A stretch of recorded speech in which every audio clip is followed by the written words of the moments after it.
Yeah, in the second paragraph. When you are late, other people might think you are rude, disorganized, or irresponsible. What does it mean to be irresponsible? Society.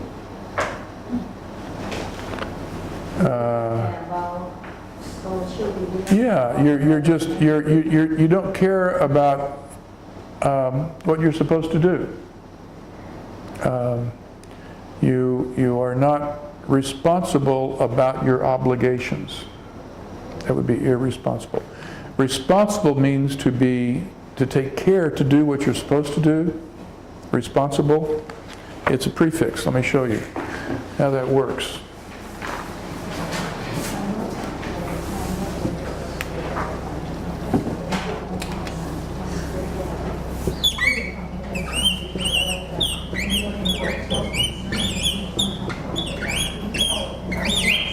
If we're responsible, we take care to do what we're supposed to do. You all are very responsible students. You practice your English, you come to class, you ask questions, you're very responsible. But if I add the prefix IR, that means not. So when we add the IR to responsible, it means not responsible. So I would not say to you that you're irresponsible, because you're not. But if someone came, if you had a business meeting and you showed up 30 minutes late to the business meeting, well, that would be considered irresponsible. Okay? Well, I think you're doing better. You're doing better at extracting the meaning, the comprehension. I think we're doing better at that. But it's something that we're going to continue working on, because the first thing you learn when you learn a new language is what the words mean. So I can teach you the meaning of responsible or irresponsible. That's not that hard to learn. What's difficult is when you have to read these words in a long sentence or in a paragraph and get the meaning of the whole paragraph or the meaning of the whole story. And that's why I wanted to practice this a little bit more. And while we're reading, the story, The Good Earth, we'll return to that. So we want to work on listening comprehension and reading comprehension, because each of the words has a separate meaning to them. But when we put those words together, they take on greater meaning. The meaning becomes greater, and it's comprehending that full meaning of the passage, of the text, that we want to work on. So, but we're doing better. We're doing a lot better. So we're going to review kind of what we did the other day, okay? While I get my, yeah. She wants to study. Yeah, Teacher, may I ask? Yeah. Is it not unusual? Can I say, is it usual? Is it not unusual? If it is not unusual, yeah. That's what we call a double negative. Good question. While this turns on.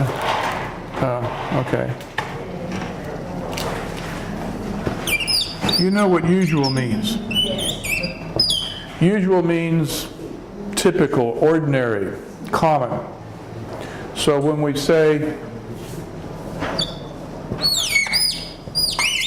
unusual, it means not typical, not common, not ordinary.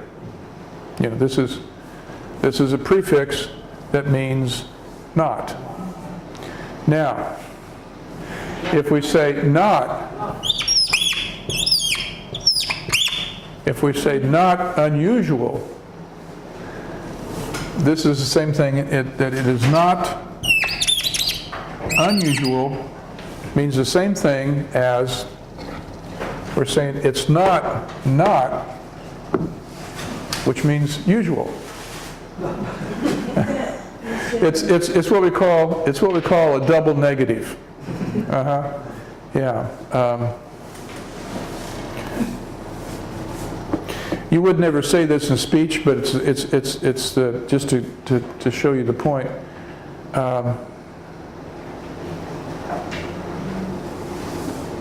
You would not talk to a friend, which means you would talk to a friend. But the double negatives. Thank you.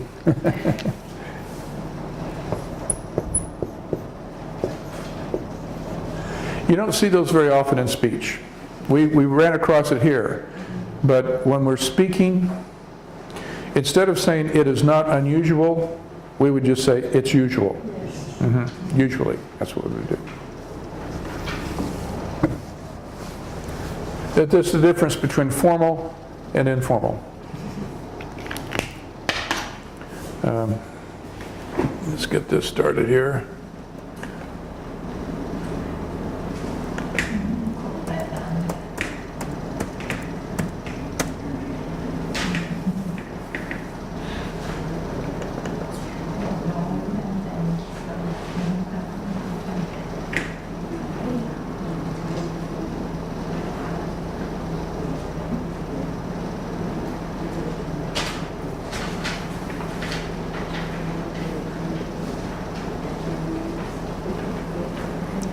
Come on.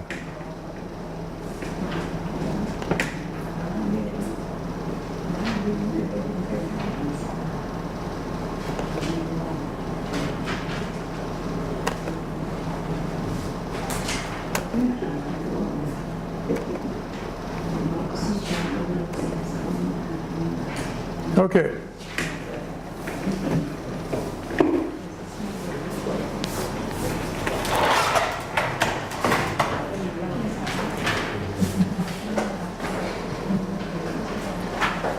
So let's review real quickly from what we did yesterday. Preposition is just a word that is used to introduce a prepositional phrase. A prepositional phrase is a group of words within a sentence that's used as a modifier. So a prepositional phrase can work as an adverb, which describes a verb, or it can be an adjective, which describes a noun. And there are some examples of prepositions. There are many prepositions. These are the ones that are most common, but there's many of them. And the more you read, the more you'll run across. So a prepositional phrase is a group of words that it adds to the sentence. It gives more meaning to the sentence by describing, giving us more information about either the noun or the verb. So this is a prepositional phrase. This is a prepositional phrase. Questions so far? Everybody remember this from yesterday? And then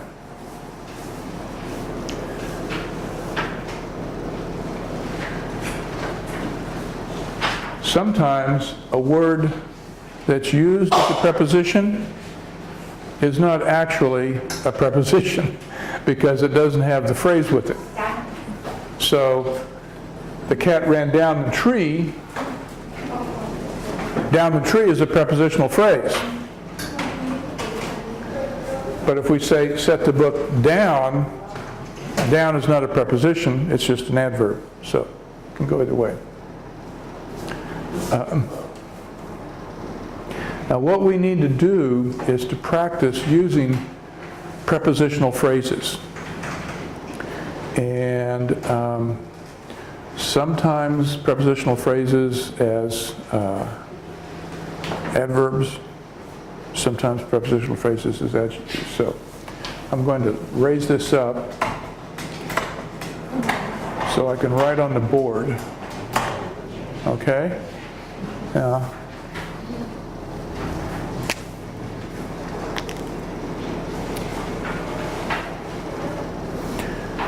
I want you to complete the sentence for me, okay?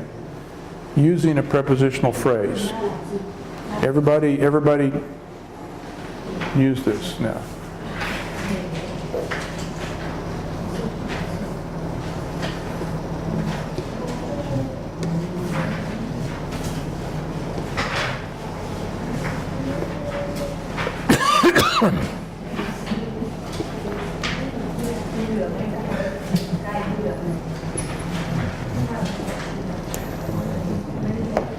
Okay, now,